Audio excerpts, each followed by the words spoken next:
میرے کمرے کا دروازہ توڑ کے کراچی میں میرے بیڈ تک آ گئے، لیکن کسی نے میری آنکھ میں آنسو دیکھا؟ مجھے جب میرے باپ کے سامنے سے گرفتار کیا تو میری چھوٹی بیٹی رونے لگی، اس نے کہا میری ماں کو کیوں لے کے جا رہے ہو؟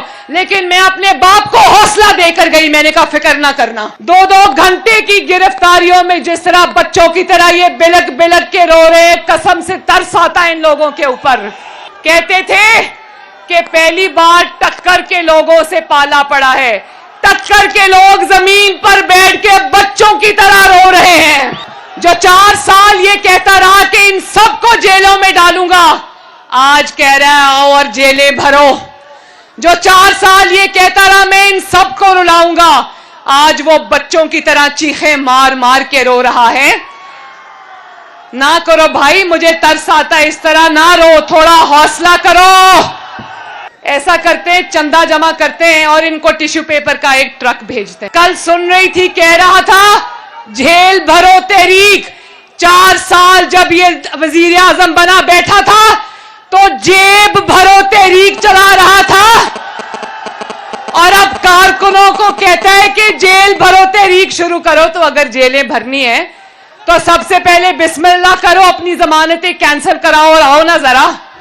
پہلی بار بے فیض ہوئے ہیں تو ان کو سمجھ نہیں آ رہی، کیونکہ فیض کے سر پر سیاست کرتے رہے، اس کی بے ساکھیوں پر سیاست کرتے رہے۔ وہ جو ہیرے جواہرات، وہ ہیرے کی انگوٹھیاں جو لی ہوئی ہیں، وہ جو زمینیں لی ہوئی ہیں، وہ جو جائیدادیں بنائی ہیں، آؤ نا ان کا حساب دو۔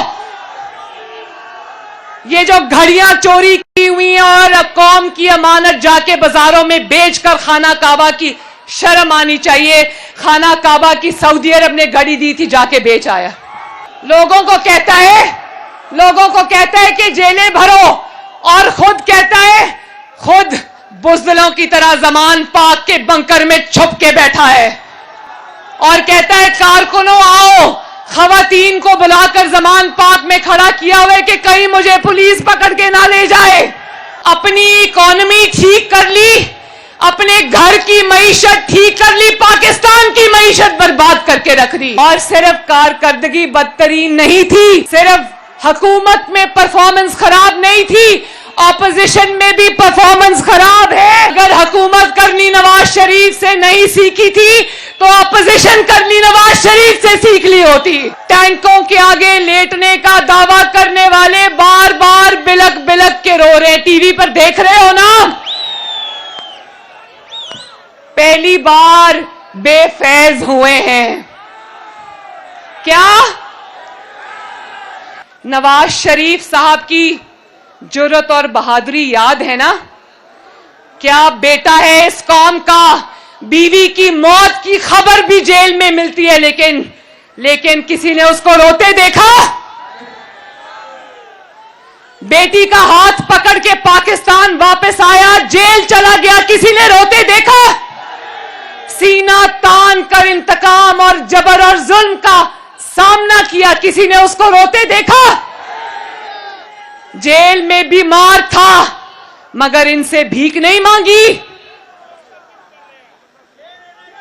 بیٹی کو باپ کے سامنے گرفتار کیا، کسی نے نواز شریف کو روتے دیکھا؟ کس دھج سے، کس شان سے، کس بہادری سے سینہ تان کے لڑا ہے نواز شریف۔ آج جب میں ان کی روتی ہوئی شکلیں دیکھتی ہوں تو مجھے نواز شریف پر فخر ہوتا ہے۔ یہ 5-5 دن کی جیلوں کے اوپر رو رہے ہیں، ہم 5-5 مہینے 2-2 سال سزائے موت کی چکیوں میں ہنس کے کاٹ۔ یہ رانا ثناء اللہ بیٹھا ہے، اس کے اوپر منشیات کا جھوٹا مقدمہ بنا، سزائے موت ہو سکتی تھی، کسی نے رانا صاحب کو روتے دیکھا؟ کسی نے احسن اقبال کو روتے دیکھا؟ کسی نے خواجہ سعد رفیق کو روتے دیکھا؟ کسی نے شہباز شریف کو روتے دیکھا؟ کسی نے حمزہ شہباز کو روتے دیکھا؟ کسی نے مفتاح اسماعیل کو روتے دیکھا؟ کسی نے حنیف عباسی کو روتے دیکھا؟ کسی نے راجہ قمر الاسلام کو روتے دیکھا؟ کسی نے کامران مائیکل کو روتے دیکھا؟ کسی نے خواجہ سلمان رفیق کو روتے دیکھا؟ کسی نے مریم نواز کو روتے دیکھا؟